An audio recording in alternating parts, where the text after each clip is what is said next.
हाँ, तो जैसा कि आपको पता है कि आपकी जो इंडियन पॉलिटी है उसका बहुत ही ज़बरदस्त चैप्टर है ये, और इसका लाइव टेस्ट भी आज ही होना है, ध्यान रखना, ठीक है। बहुत बढ़िया क्वेश्चन है और बहुत ही छोटा सा कैप्सूल तैयार किया है मैंने, और 101% सिलेक्टेड क्वेश्चन है, बहुत टॉप लेवल के। और मेरे साथ के साथ प्रॉमिस करना अभी का भी कि अभी का भी याद करोगे, हो भी जाएगा। इतना ईजी बनाया है, बहुत ही ईजी टू अंडरस्टैंड, ठीक है। चैप्टर का नाम है राइज ऑफ पॉपुलर मूवमेंट, जन आंदोलनों का उदय, ठीक है। चैप्टर नंबर 7 है अपना इंडियन पॉलिटी का, स्वतंत्र भारत में राजनीतिक politics in India since independence. इसके जितने भी बच रहे हैं ना चैप्टर, सब के कैप्सूल जल्दी से मिल जाएंगे, तो आज मिल जाएंगे एक दो और कल परसों में इसको पूरी कर देंगे 2-3 दिन में। पहला क्वेश्चन देखो, 100% छोटे छोटे question selected, short question answer इसमें ज़्यादा इंपॉर्टेंट है। चिपको मूवमेंट, चिपको आंदोलन क्या है, एग्जाम आ जाएगा। चिपको आंदोलन के बारे में आप क्या जानते हैं, तो देखो, the Chipko movement was primarily a forest conservation movement in India that began in 1973 in Uttarakhand. ये ध्यान रखना कौन सा टाइम पीरियड है, कौन सा ईयर है। तो चिपको आंदोलन वर्तमान जो उत्तराखंड है ना, उस राज्य के स्त्री पुरुषों की एकजुटता ने सन 1973 में पेड़ों को काटने से बचाने के लिए वनों की व्यावसायिक कटाई का विरोध किया था, ठीक है। यानी कि the most noble aspect of movement was women's active participation. इसमें सबसे बड़ी चीज़ ये कि इसमें स्त्रियों ने भागीदारी दी थी, वुमेन्स इसके अंदर आई थी, स्त्रियां भी इसके अंदर जो है आई थी, ठीक है। और to stop cutting of trees, the people of that area use the trees. The Chipko movement was started 2 and 3 villages but it soon spread in most areas of Uttarakhand. Local people demanded their right to using natural resources of that area. बहुत बढ़िया चीज़ है, यानी कि ये वैसे 2-3 गाँवों में शुरू हुआ था, लेकिन फिर धीरे धीरे जैसे ना बात फैली ना, तो सब जगह पर उत्तराखंड के अंदर फैल गया। और सभी ने कहा कि नहीं, एक अलग से लॉ कानून बनना चाहिए कि इस नेचर को बचाया जाए, पेड़ों को काटने से बचाया जाए। यानी कि गांववासियों ने अपने विरोध को प्रकट करने के लिए एक अलग तरीका सोचा, और इन लोगों ने पेड़ों को काटने से बचाने के लिए उन्हें अपनी बाहों में लपेट लिया ना। और ये विरोध आगामी दिनों में भारत के पर्यावरणवादी आंदोलन के रूप में बदल गया, और चिपको आंदोलन के रूप में ये विश्व प्रसिद्ध हो गया। हिंदी इंग्लिश में थोड़ा चेंजेस है, लेकिन आप एडजस्ट कर लेना कि वैसे शुरू में हिंदी वाला भी लिख सकते हो चाहो तो, कि शुरू में ये 2-3 गाँवों में फैला था, लेकिन उसके बाद में पूरे उत्तराखंड के अंदर फैल गया, ठीक है। अगला, नर्मदा बचाओ मूवमेंट। हालांकि 2022 के अंदर क्वेश्चन आ रखा है नर्मदा बचाओ आंदोलन, लेकिन ये इसके बारे में जानना जरूरी, वो अलग तरह से पूछा गया था। और ये पूछा नर्मदा बचाओ आंदोलन है क्या, तो मतलब हर टॉपिक को टच किया अपन ने, वहाँ से एक क्वेश्चन निकाल लिया। वो ये कि नर्मदा बचाओ आंदोलन 8वें दशक के प्रारंभ में नर्मदा घाटी में विकास परियोजना के तहत मध्य प्रदेश, गुजरात, महाराष्ट्र से गुजरने वाली नर्मदा और उसकी सहायक नदियों पर 30 बड़े और 135 मझोले और 300 छोटे ये बांध है, डैम, ठीक है। इसका बनाने का कोई प्रपोजल था, प्रस्ताव रखा गया था। तो गुजरात के सरदार सरोवर तथा मध्य प्रदेश का था नर्मदा सागर बांध, इनके रूप में 2 सबसे बड़ी बहुउद्देशीय परियोजनाओं का निर्धारण किया गया था, ठीक है। लेकिन लोगों ने इसका विरोध किया और नर्मदा नदी के बचाव में नर्मदा बचाओ आंदोलन चला। इस आंदोलन ने इन बांधों के निर्माण का विरोध किया तथा इन परियोजनाओं के औचित्य पर भी सवाल उठाए कि ये जो गलत कर रहे हैं आप, इससे नर्मदा जो नदी है वो बिल्कुल खत्म हो जाएगी, ये बांध नहीं बनने चाहिए, ठीक है।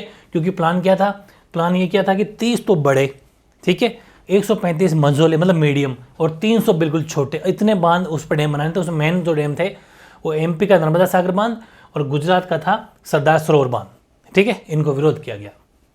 Narmada Bachao movement in the beginning of the 30 major, 135 medium और 300 स्मॉल, ये डैम तक प्रोजेक्ट वहाँ प्रपोजल था। और फिर वह बाकी वही चीज़ है, Maharashtra under the Narmada valley development project जो कि मध्य प्रदेश में था, और सरदार सरोवर गुजरात, नर्मदा सरोवर डैम ये हो गया मध्य प्रदेश का। इनको बनाने की बात चल रही थी, लेकिन ये सब हो गया, तो समझ गए, ये था नर्मदा बचाओ का। फिर ताड़ी विरोधी आंदोलन वेरी इंपॉर्टेंट है, यानी कि इसको अपन कह सकते हैं एंटी अरेक मूवमेंट, ठीक है। एंटी अरेक मूवमेंट हेडिंग लगा देना आप यहाँ पर, वैसे ऊपर लगा दी मैंने, सॉरी हाँ ऊपर लगा दी है। ताड़ी विरोधी आंदोलन, एंटी अरेक मूवमेंट। ताड़ी विरोधी के, ताड़ी का मतलब शराब होता है, और ये एक्चुअली वहाँ के जो महिलाओं ने ये कदम उठाया था, क्योंकि घर के अंदर लोग जो पुरुष थे वो शराब पी के आते, ग्रेकलेस होता, लड़ाई झगड़े होते। इस ताड़ी विरोधी आंदोलन चलाने के बाद में महिलाओं को बहुत सारे जो है ना राइट्स भी दिए जाएंगे, ये बहुत बड़ा कदम है। तो ताड़ी विरोधी आंदोलन की शुरुआत कब हुई, वो हुई 1992 में। कौन से स्टेट के अंदर, आंध्र प्रदेश के अंदर, आंध्र प्रदेश का नेल्लोर जिले में मानी जाती है। The anti arrack movement started 1992 from Nellore district of Andhra Pradesh. इस आंदोलन के अंतर्गत ग्रामीण महिलाओं ने शराब के खिलाफ लड़ाई छेड़ी और शराब की बिक्री पर पाबंदी लगाने की मांग की, ठीक है, वेरी इजी। यानी under this movement, rule movement started a agitation against alcohol and demanded a ban on the sale of liquid, यानी इस अल्कोहल को बिल्कुल रोका जाए, ये मांग रखी। और ये लड़ाई शराब माफिया और सरकार दोनों के खिलाफ थी, जो शराब बेचते तो शराब माफिया और गवर्नमेंट इन दोनों के खिलाफ थी कि ये बिल्कुल बंद हो जानी चाहिए दुकानें। तो ये हो जाएगा। The agitation was against both the liquor mafia and the government. फिर ताड़ी विरोधी आंदोलन में दो परस्पर विरोधी गुट थे, एक शराब माफिया, दूसरा ताड़ीकरण पीड़ित परिवार, दोनों ही थे। दो विरोधी थे। एक तो शराब माफिया, वो शराब बेचना चाहता था, और दूसरा गुट कौन सा, वो ताड़ी के कारण जो परेशान फैमिलियाँ हैं कि लोग पी के आ जाते हैं और उसके बाद में बच्चों को मारपीट करते हैं, घर में लड़ाई झगड़े करते हैं, पैसा कमाते नहीं हैं। तो दोनों आपस में अपोजिट थे, ये विरोधी गुट थे। तो शराबखोरी से ज़्यादा परेशानी महिलाओं को हो रही थी। सब बिल्कुल सही बात है, महिलाओं को ही होगी। और इससे परिवार की अर्थव्यवस्था चरमराने लगी थी, मतलब इकोनॉमी पूरी डाउन हो गई थी पूरी की पूरी, ठीक है। तथा परिवार में तनाव का माहौल रहता, मारपीट का माहौल बनने लगा। दूसरी तरफ शराब के ठेकेदार ताड़ी व्यापार पर एकाधिकार बनाने रखने के लिए अपराधों में व्यस्त हो गए। जो शराब व्यापारी है वो अपना एकाधिकार रखने के लिए यहाँ इस इलाके में मैं शराब मैं बेचूंगा, तो कंपटीशन हो गया, लड़ाई झगड़े हो गए और बड़े बड़े मर्डर केस ये होने लगे अपराध की दुनिया में आ गई, जैसा कि आज भी अपन देखते ही हैं, ठीक है। तो शराब का काम ये बहुत ही गलत है। अगला क्वेश्चन है, what do you consider anti arrack movement as a women's movement, why? क्या आप ताड़ी विरोधी आंदोलन को महिला आंदोलन मानेंगे और क्यों? बहुत ही बढ़िया क्वेश्चन है। हालांकि पता आपको चल गया होगा कि महिलाओं के द्वारा किया गया आंदोलन था, मूवमेंट था, तो क्या आप ताड़ी विरोधी आंदोलन को महिलाओं का आंदोलन मानोगे? बहुत बढ़िया क्वेश्चन, रिपीट है, पूछा गया है। तो आंसर आप लिखेंगे कि yes, the anti arrack movement can be considered as a part of women's movement as it provides the platform to discussion issues related to women. बिल्कुल सही बात है। हाँ, हम मानेंगे ताड़ी विरोधी आंदोलन को महिला आंदोलन का एक हिस्सा माना जा सकता है, क्योंकि ये महिलाओं से संबंधित मुद्दों पर चर्चा करने के लिए एक अच्छा मंच मिल गया। बिल्कुल सही बात है, यहाँ से महिलाएं उठेगी और अपना हक मांगेगी, देखना, ठीक है। क्या क्या है देखो, पहला, the main demand of the movement was the restrict the sale of arrack, ठीक है। यानी कि आंदोलन की मुख्य मांग थी ताड़ी, जिसको शराब बोलते हैं, उसकी बिक्री को प्रतिबंधित करना था। लेकिन but this simple demand touched upon various other social, economic and political issues that affect women's life. बिल्कुल सही बात है। इतना ही नहीं था कि सिर्फ शराब की बिक्री प्रतिबंध लगाने से क्या क्या फ़ायदा हो गया, देखो। लेकिन ये साधारण मांग ये थी, महिलाओं के जीवन को प्रभावित करने वाले अन्य सामाजिक, आर्थिक और राजनीतिक मुद्दों को भी छूती है, क्योंकि आप शराब बंद करा रहे हो। शराब बंद कराने का मतलब क्या हुआ, इकोनॉमी मजबूत होंगी आपकी, क्योंकि पैसे बच जाएंगे। क्योंकि फिर दूसरी बात, जो शराब पीने के आदी हो जाते हैं वो काम भी नहीं करते, तो आप, और दूसरी बात, समाज में स्थिति खराब हो जाती है, घर में क्लेश, लड़ाई झगड़े सब हो रहे हैं। तो सोशल, इकोनॉमिक और पॉलिटिकल सारे इशू की टच करेगी ये वाली बात। मतलब महिलाओं की शराब पर रोक लगाना 3 इशू को टच करती है, ध्यान रखना। दूसरा, this movement contributed a lot in increasing social awareness about issues pertaining to women. इस आंदोलन में महिलाओं से संबंधित मुद्दों के बारे में सामाजिक जागरूकता, बिल्कुल सही बात है, सोशल अवेयरनेस, ये भी तो बहुत बड़ा योगदान है, वरना महिलाएं बोल भी नहीं पाती थी। Consequently women demanded equal representation in Indian politics in 1990s। They demanded personal and property laws on gender equality. बिल्कुल सही बात है। इसी के बाद में यही नतीजा निकला, देखो ये नतीजा निकला इन मांग की वजह से कि महिलाओं ने 1990 के दशक में भारतीय राजनीति में समान प्रतिनिधित्व की मांग की और लैंगिक समानता पर व्यक्तित्व और संपत्ति कानूनों की भी मांग की। हमारी भी संपत्ति होनी चाहिए पुरुषों के बराबर, और राजनीति के अंदर भी हम, मतलब हमें टिकट मिलना चाहिए, हम रिप्रेजेंटेटिव चाहते हैं, और हुआ। As a result the 73rd and 74th amendments granted reservation to women and local level. इसीलिए परिणाम स्वरूप 73वें और 74वें संविधान संशोधन हुआ और स्थानीय स्तर पर महिलाओं को आरक्षण, रिजर्वेशन प्रदान किया गया, जो आज भी है। आज तो 50% है। तो ये चीज़ें हैं, बहुत ज़रूरी है आपको याद रखनी। अगला है, ये भी काफ़ी बढ़िया क्वेश्चन है, भारतीय किसान यूनियन, मीनिंग ऑफ भारतीय किसान यूनियन, मतलब भारतीय किसान यूनियन का क्या आशय, ये क्या होता है भारतीय किसान यूनियन, ये भी क्वेश्चन बहुत बढ़िया है। तो देखो, भारतीय किसान यूनियन से अभिप्राय देखते हैं अपन, शॉर्ट में BKU बोलते हैं इसको, भारतीय किसान यूनियन, BKU, ठीक है। तो BKU से तात्पर्य भारतीय किसान यूनियन। पहली बात तो BKU फुल फॉर्म हो जाएगी भारतीय किसान यूनियन, यानी BKU मीन्स भारतीय किसान यूनियन, ठीक है। आगे शुरू करते हैं अपन, ये कहाँ पर है, कहाँ से स्टार्ट हुआ था भारतीय किसान यूनियन? तो ये उत्तर भारत में, मुख्यतः उत्तर प्रदेश, हरियाणा, यहाँ के किसानों का एक संगठन है, और धीरे धीरे इस संगठन का प्रभाव तथा प्रसार देश के अन्य क्षेत्रों में भी हो गया, और 1980 के दशक में किसान आंदोलन के अग्रणी संगठनों में से एक था। देखो, अभी भी अपन ने जब मोदी सरकार बिल लेके आई थी, उसका पंजाब और हरियाणा के किसानों ने जबरदस्त विरोध किया, और उस बिल को, जो MSP लागू करने के लिए किसानों ने जो हड़ताल की थी, और फाइनली किसानों की जीत हुई थी। इसलिए सब हमें बातें ध्यान रखनी है। वो भी भारतीय किसान यूनियन ने ही वहाँ पर जो धरना दिए थे। तो ये बहुत ज़रूरी है। BKU से रिलेटेड क्वेश्चन अभी करंट का ही मुद्दा, 2 साल ही हुई है, इसलिए इनको भी अपन को पढ़ना बहुत ज़रूरी है। जनवरी 1988 में उत्तर प्रदेश के मेरठ शहर में लगभग 20,000 किसान इकट्ठे हुए थे और ये किसान सरकार द्वारा बिजली की दरों में की गई वृद्धि का विरोध कर रहे थे। इसके बाद इनकी मांगे मान ली गई और किसानों का अत्यंत अनुशासित धरना था, मतलब लड़ाई झगड़े नहीं थे, बिल्कुल शांति प्रिय अनुशासित धरना था। तथा जिन जिलों वे धरने पर बैठे थे उन दिनों आसपास के गाँवों से उन्हें नियमित रूप से राशन प्राप्त, ये भी था कि जहाँ आसपास के गाँव वाले फ्री में उनको राशन भी देते थे, तभी तो धरना दिया लंबे टाइम तक। तो किसानों की एक दूसरे किसान भी हेल्प करते हैं आपस में। और भारतीय किसान यूनियन द्वारा मेरठ में आयोजित जनवरी 1988 की विशाल सभा व धरना उसके प्रभाव तथा महत्व के लिए वरदान सिद्ध हुआ। मतलब इसी को देख के किसानों ने सोचा कि यार हमें हक मिल सकता है अगर हम प्रयास करें। तो फिर मेरठ के अंदर भी ऐसी रैलियां और ऐसे धरने और हुए जहां पर भी लोगों ने अपना हक मांगा और उनको हक मिला भी, उनको जीत हुई। जैसा कि अभी भी देख सकते हो, अभी आप अपने यहाँ पर भी हरियाणा पंजाब के किसानों ने वहाँ पर धरना दिया और फाइनली उनको जीत हुई, सरकार को झुकना पड़ा। तो ये चीज़ें होती है, किसान अपना हक मांगते हैं। तो ये भारतीय किसान यूनियन है, BKU, ये भी आपको पढ़ना है। डेट्स का जरूर ध्यान रखना। जनवरी 1988 में अबाउट 20,000 वो वाली चीज़, फैक्ट मिला लेना 1980 वाले, क्योंकि हिंदी मीडियम में कभी मिस्टेक हो जाती है, इंग्लिश के डेटा हमेशा सही होते हैं, बेसिकली ही ध्यान रखना। ओके, अगला एक क्वेश्चन और दलित पैंथर्स वाला।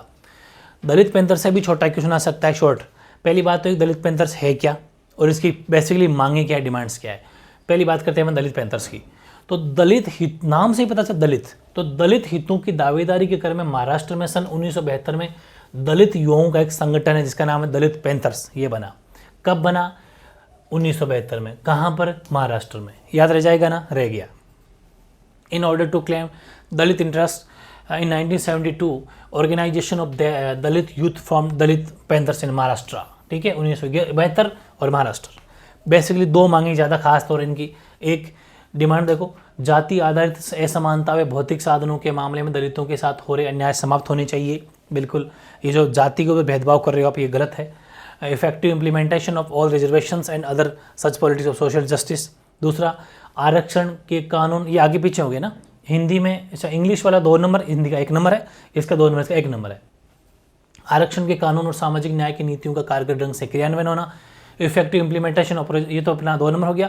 और 1 नंबर था the caste based inequality and the justice done to Dalit in the matter of material resources should end. उनका एंड होना चाहिए, वो खत्म होना चाहिए। ईजी है, याद हो गया ना? 2 नंबर का आराम से।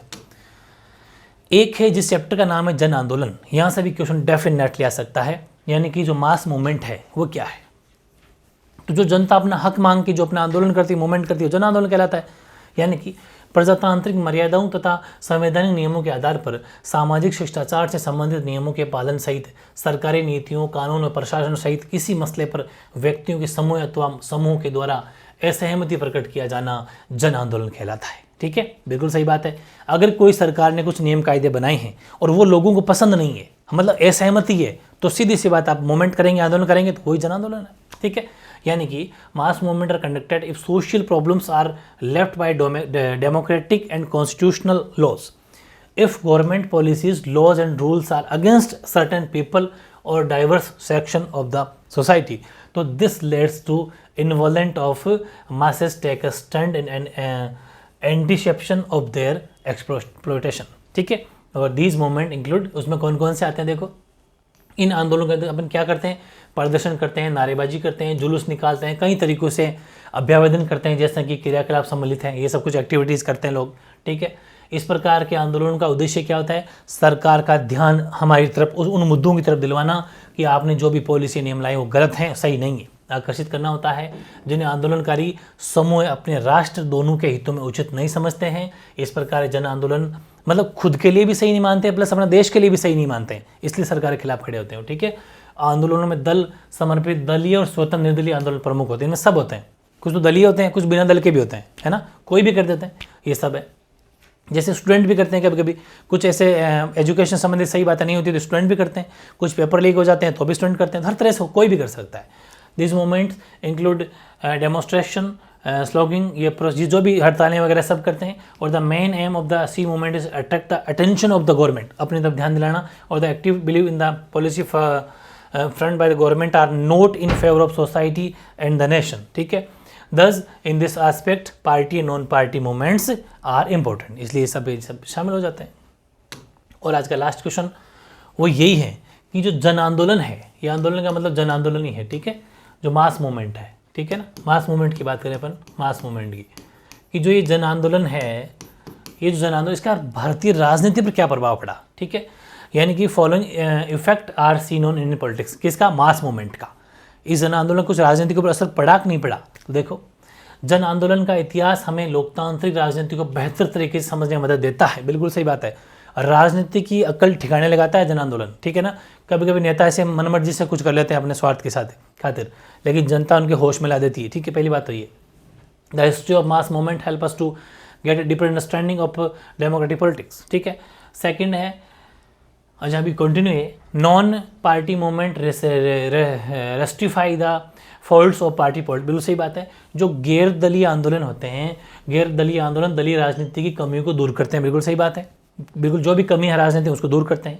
दूसरा है, सामाजिक आंदोलनों ने समाज के उन नए वर्गों की सामाजिक आर्थिक समस्याओं को उठाया जिन्हें वे चुनावी राजनीति के वातावरण में नहीं रख पा रहे थे, ठीक है, बिल्कुल सही बात है। Social movement have help to address the social and economic needs to marginalised category of society which is untouched by electoral politics. तीसरा है, समाज के गहरे तनाव व जनता में व्याप्त रोष को एक सार्थक दिशा देकर इन आंदोलनों ने एक प्रकार से लोकतंत्र की रक्षा की है। इन्होंने भारतीय लोकतंत्र के जनाधार को बढ़ाया है, बिल्कुल। ए न्यू डायरेक्शन, तीसरा देखो ये रहा, a new direction is given to public discontent to prevent deep conflict and tension among the people and his this promotes democracy. This movement have increased public opinion in India. और चौथा D देखो, D अपना हो जाएगा यहाँ से, लोकतांत्रिक राजनीति में समाज के अनेक उपेक्षित समूहों के गठबंधन की आवश्यकता रहती है और राजनीतिक दलों को विभिन्न वर्गों के हित समूहों को जोड़ना चाहिए, परंतु वे ऐसा करने में असमर्थ रहे। इसी कारण जन आक्रोश सामाजिक आंदोलन के रूप में फूट पड़ता है, सही बात है। तो जो भी बातें नहीं मानेंगे राजनीति को असर पड़ता है। और ये भी देख लो भले कुछ खूब सारे उपेक्षित समूह होते हैं समाज में जिनकी तरफ ध्यान नहीं देती है सरकार, और या फिर सरकार उससे क्या करती है, गठबंधन बनाती है। गठबंधन क्यों बनाती है, ताकि सरकार एक संतुलित सरकार बनी रहे, ठीक है। ये सब असर हमारे पॉलिटिक्स के ऊपर यही पड़ा है। देख सकते हो कि democratic politics require the association of underprivileged section of the society. It is the duty of political parties to unite the conduct works to welfare for various section of the society, but this does not happen. This leads to unrest among different sections of the society, but this ये नहीं करती है, तो ये कारण है।